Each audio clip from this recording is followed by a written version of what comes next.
Hey, what's shaking here in Las Vegas? It is in the 8 o'clock hour, and we are going to spin some more tunes, but we're going to talk to Jeff Allenbaugh from Rock City Backdrops. I've known Jeff for a couple years now. He's made a handful of backdrops for myself and some of my friends, and I got a bunch of questions for him. You know, you go to a concert and you see this beautiful, glorious artwork in the back.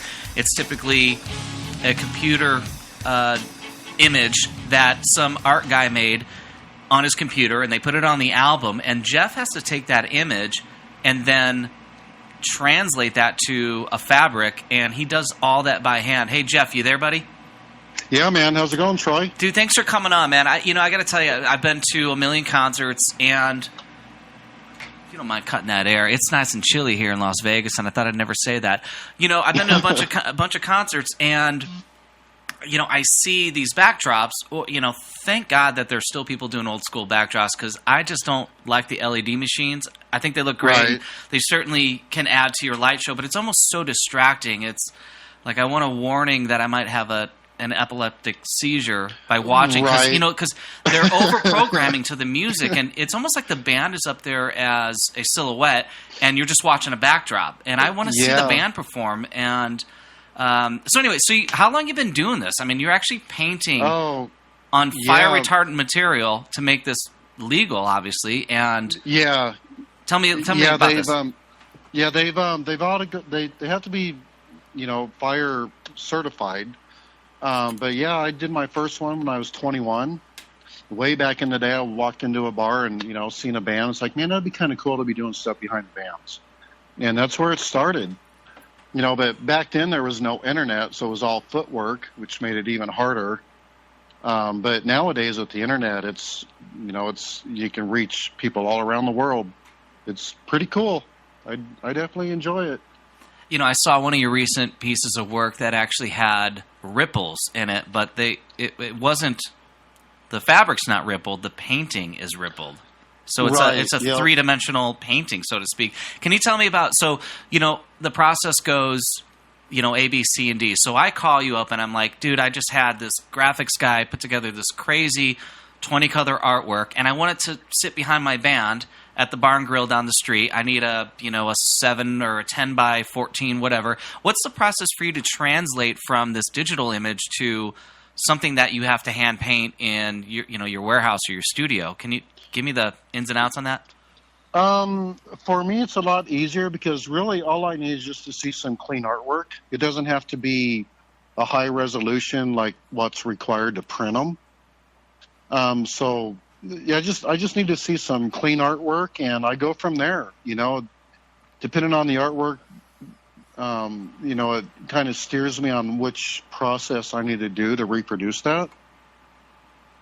But let me ask you this. So you get a copy of a CD or maybe an album, or they send you something that's 12 inches by 12 inches. How do you take that and turn that into, for example, you've done, you know, Anthrax, and you've done Tesla, you've done some big ass, you've done the Raskins, you know, you've done some huge. I mean, these are massive pieces of artwork. These are 30 feet by 25 feet or whatever the dims are on that, you know, dimensions, sorry. Tell me about, I mean, how do you translate that and make that all be, you know, everything centered and painted and, you know, cohesive?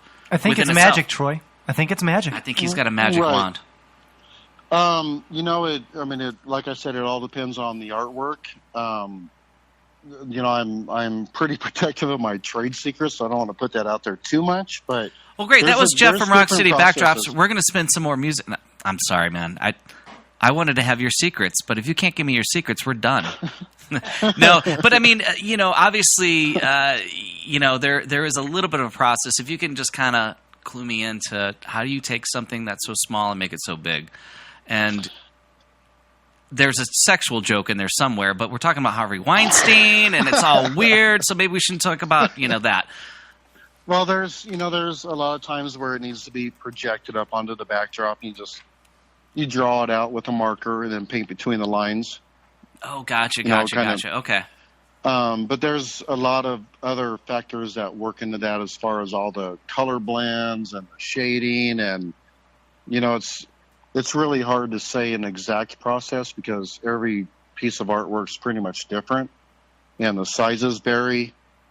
It's just it's a matter of knowing how to get to that end product the fastest way and to make it look clean, you know. So I'm looking at your client list, and these are just a few, just to mention off the top of our heads here. You've done Quiet Riot, Night Ranger, Queensryche. I've seen the Tesla one, which is really impressive. You did Bullet Boys. I mean, that one's great. I actually had put together that artwork for Mark and the band. Oh, is that right? That's yeah, cool. I actually put that right artwork on. together, and then of course you ended up doing it. Shanker, I remember seeing that one. I was with a booking agency on that tour for the backdrop that you did, so I'm familiar with a lot of your work, and it's so funny. You see it, and then you go, "Hey, who did your stuff?" Because I know a guy, and it's like, "Oh, this guy Jeff." I'm like, that's the guy I know. You know what I mean? So it's great, Yeah, man. I don't recall. You talked about the internet. And I think the way that I came across you was just doing a search, like who does backdrops, because I see a lot of bands. I play small places and I play big places, and I see that plastic where they run it through a printer or whatever. And yeah, that's like the vinyl banners. Yeah, There's the a lot vinyl. of companies out there doing vinyl, and no vinyl. Yeah, I think vinyl's good when you're spinning the White Album, but it's not good for your band logo behind you on stage. It just looks cheap, and I'm surprised that people do that. You are definitely a rare breed in this industry doing what you're doing, where you're actually hand painting on a cloth, essentially, right? Yes, yeah. It makes all the difference in the world, especially under stage lights. I mean, with vinyl up there, you're getting the glare off of that vinyl because it's plastic, and it's all about doing it in fabric and paints. Which one's your favorite? You've done over, I don't know, at this point, 400, 500, 600. Which one's your favorite one? Which is the one that you look at and go, that's my Mona Lisa right there? I think I really enjoyed the Tesla one, because it was just so big. I'm all about going big, but there's been a few smaller club bands that I've done that I've really liked the artwork. Sure. One of them was what you mentioned, was the one with where it looks like the ripples are in the fabric. When it's not, it's really painted. It's just laying flat. But, yes. I like the big stuff. I think probably Tessa's my favorite. Survivors was pretty cool. That was a special effects backdrop where the tiger face shows up in the back, depending on how you hit it with the lights. And yeah, I mean, there's been a lot of cool ones. I've enjoyed it all. You mentioned that you can, with certain lighting and stuff like that, perhaps like a black light. Do you use a certain ink that might react to that black light? There's paints out there that it gets kind of crazy, and there's clear paints that don't show up under normal lighting, where if you hit it with a black light, then all of a sudden it shows up. And there's paints that are clear that'll turn black with a black light.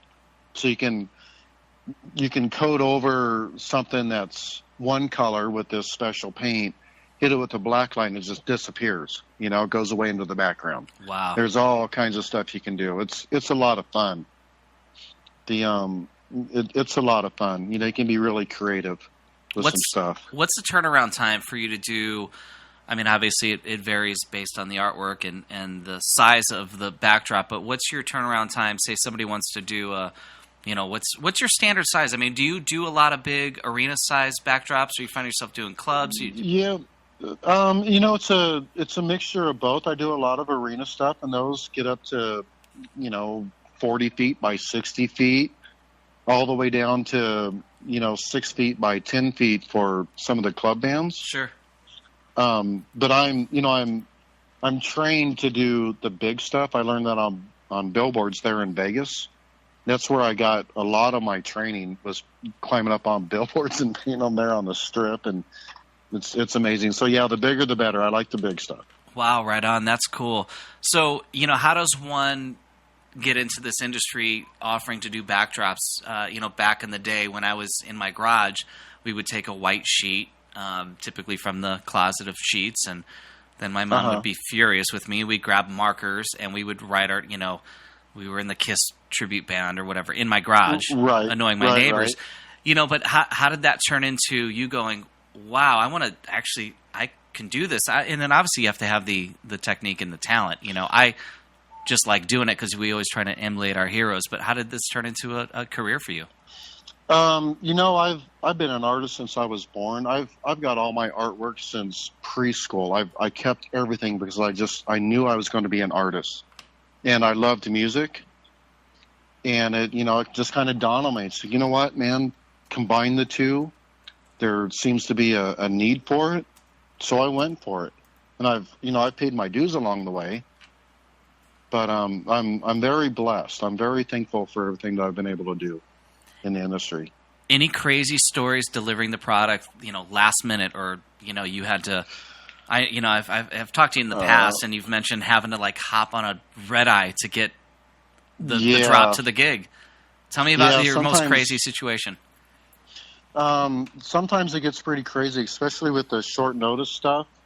Probably the craziest one that comes to mind is doing the backdrop for Night Rangers tour. It was so short. I didn't have time to order in my material from LA. So I jumped a plane, went out there, picked up 80 pounds of material that's in a cardboard box, hauled it back to the airport, and got back here into Denver and did a marathon for 2 days painting this backdrop. And it was cutting it so close to my deadline of the flight I had to catch to make their show, because they were going to be streaming live on the internet. They're in Chicago. On my way to the airport, I stopped at Walmart, picked up a big plastic bin, and put this thing in a bin. And trying to carry that through the airport was absolutely impossible. There was no dollies available, so it's like, man, what am I going to do? So I went into the lost and found luggage section, and I asked them, "You guys happen to have a roll-around suitcase that somebody has left behind?" "Yep, we do." And they drag out this ragged thing. It's dirty. It's tore. There's wires hanging off of it. And it's like, oh man, but it fit in it, and it had wheels. So that's all I needed at that moment. So I get off the plane, and it's coming through the luggage carousel, and these wires are getting caught up in the carousel there, and people's looking at my luggage like, what's going on here? How can this guy even afford a plane ticket? Look at his luggage. It was I get crazy. I get asked the same question when they see me. When I just cruise through the airport, they just look at me and go, how is this guy here? Must be lost. Yeah. The Greyhound's down the road, bro. Yeah, right. Yeah, but it gets kind of crazy sometimes. It really does, and I like that. That's my energy. That's what keeps me going, is just doing the crazy stuff. Well, the music industry in itself, no matter what you're doing, is typically kind of crazy. And when you're dealing with artists and bands that, have deadlines that will change for no apparent reason, and everything's always a hurry up and wait, or, hey man, we're going on tour in 3 months. Nobody ever calls the backdrop guy 3 months before the tour. They call him 3 days before the tour. It's the same thing with everything, Yep. Oh yeah. So, you find yourself having to work in an industry that is, at a drop of a dime kind of thing. And that's cool. You're willing to hop a plane and get material. And so what's this material? It's fire retardant. What is it? I usually do a lot of my stuff on muslin. And is it sprayed with something, or is it just inherently fire retardant?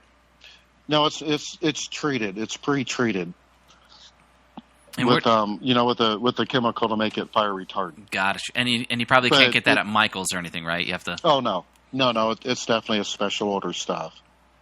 But with the industry today, everything's got to be fire retardant if it's going to be on a stage. Yeah, obviously, well, this wasn't a backdrop issue, but this was an issue that happened, on the East Coast, where a band brought some scary pyrotechnics into a club that, their roof, they had spray painted black a drop ceiling. And I don't know, do you think that was what prompted the, that fire retardant demand, or definitely. Is it? Yeah, definitely. Yep, I seen an immediate change after that. Wow, when interesting. When that fire happened, everything changed. Yeah, I guess for the better. Unfortunately, it was at quite an expense, But right, I played that venue back in 2001, and when I'd heard that it had gone down there and that there was pyro used, I was like, who would use? That would be one of those bands or one of those clubs that you play many different venues. When you're on a certain level playing clubs, Wednesday, Thursday, Friday, maybe you're playing the smaller ones on the Wednesday and Thursday, and then Friday, Saturday, you get to the bigger venues, the bigger rooms, the theaters, based on the market. And, when I'd heard that it was a station in Rhode Island, I was like, wait, who would want to have pyro there? And how many people allowed that decision to be made? Because, number one, it's a small club. And why would you waste your pyro there at a small, you save it for the theater, save it for, most of these gerbs are shooting 15 feet in the air. Well, from the drum riser, when I played that club, I could put my hand up in the air and I can almost touch the ceiling. Right. You know what I mean? Yep, so right. I'm just, it's such a shame that something like that had to happen. But that, you think that really changed a lot of regulations in this business with respect to... It did, I mean, unfortunately, it was a bad event, but I think it saved a lot of lives in the long run. Sure. Unfortunately, sometimes bad things have to happen for the better. Yeah, and yeah, absolutely. I mean, it's pretty sad that it works that way, but at least something comes from it. I totally get you. Yeah, I'm just, kind of thinking I actually had, some friends that were a part of that, and I knew Ty, the guitar player from Great White. And so, so you just start thinking about that, these people didn't have to, but they sacrificed their lives for, something better. And, when I do a tour and they ask if there's a backdrop, and we say yes, I get hit up for the fire cert, Oh, yeah. And so it's good to see that everybody's on it and everybody thinks about it, and it's a big deal, It really is. And it should be. Yes. Yep. I totally agree. It definitely should be. So listen, when I join my 25th band, how do we reach you to get a backdrop made by you? You can go through my website at concertbackdrops.com. Okay. And I'm on Facebook under Rock City Backdrops. That's awesome. And Twitter, so any band, big or small, can hit you up for a backdrop. Oh, absolutely. Yep, absolutely. I focus on the big stuff, and I have a small team working with me now that helps with the smaller stuff. But I definitely always oversee the paint process and the quality. If I don't like it, it don't leave the shop. Right on. Well, I think I've had, throughout the years, at least 4 backdrops done, either through our connection for bands that I'm not even in, and plus the bands I have been in, and it's always been great quality. You know what I mean? So, thank you. I refer you all the time because you do good stuff, and you're still an old school guy. You don't do things by the numbers. You get it done, but you're flexible, and in this industry, it's super huge, So yeah, yep. I'm definitely an artist first. Like I said, I'm very grateful for the opportunity that I've had. I really can't ask for more. Millions of people have seen my artwork. I know, and they don't even know it.